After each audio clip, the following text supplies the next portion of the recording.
Buli lunaku olwokusatu tubeera n'akanyumira ka mixed farming we tukulagira enneme y'omulembe gy'olina okuba ng'oyitamu okusobola okuba nga nawe ogaggawalira mu bulimi n'obulunzi. Olwaleero twagala okulaga lwaki ddala nibadde osanyusira mu kweyambisa ebigimusa ebikolerere ebimanyiddwa nga organic okusinga okweyambisa ebyo eby'abazungu bye batamanyi birungo birimu, kubanga balaga nti bwe weyambisa bino ebikolerere bigenda kuyamba nnyo okusobola okuba ng'oganyulwamu. Katulabe omukugu ng'atunnyonnyola.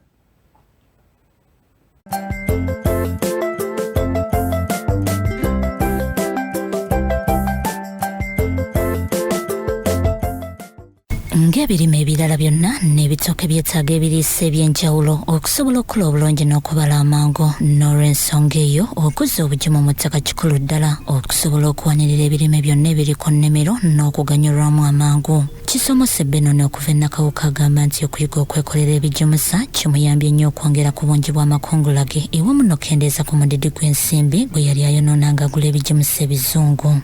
Tugamba ebigimusa ebyo byonna ebigimusa ebya petroleum bya bulabe nnyo. Kakati lwaki nkugamba nkuzigirira nti wali badde obeera n'ebigimusa, wali badde okozesa oba nga wettanira ebigimusa ebyaki ebya organic.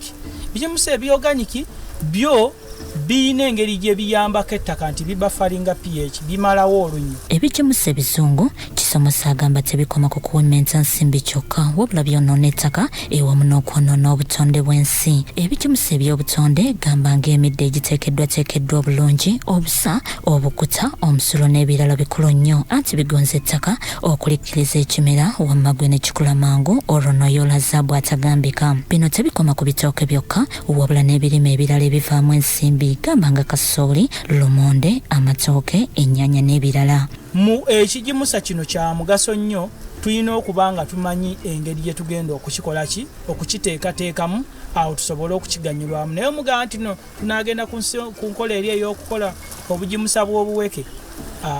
Ng'oggyeko okugimusa ettaka ng'okozesa ebigimusa eby'obutonde, Kisomose ajjumbira okubikka ennimiro, okugifukirira n'okugiyonja. Kyagambye nti buli mulimi alima n'ekigendererwa eky'okufunamu asaanye okukikoppa. Mixed farming ne Flavia Luyiga, buli Lwakusatu mu Munnyo ku 3 ku Soul TV Omunnyo.